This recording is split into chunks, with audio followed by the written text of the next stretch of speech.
கந்தா கடம்பா திருமுருகையா சிவகார்த்திகேயா மால்மருகா செந்தமிழில் திருப்புகழ் பாடி நின்றால் மனம் மிஞ்சிடும் இன்பம் விளையுதையா. சிரகிரி வேலவனை காண்கையிலே விழி ஓரம் கண்ணீர் பெருகிடுமே. கந்த சஷ்டி கவச்சம் போதுவோர்க்கு கந்தன் கருணை என்றும் துணை வருமே. பங்குனி உத்திர நாளினிலே உனை நினைந்தே காவடி சுமந்து வந்தோம். புன்னகை புரியும் ஷண்முகனே உன் சன்னதி தேடி ஓடி வந்தோம்.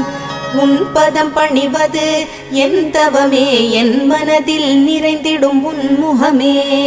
ஷண்முக பிரிய குஹ குரு சரவணனே வந்தே இன்னருளை தர வேண்டும். தென்பழனி மலையில் ஆண்டி முகம் சென்னிமலை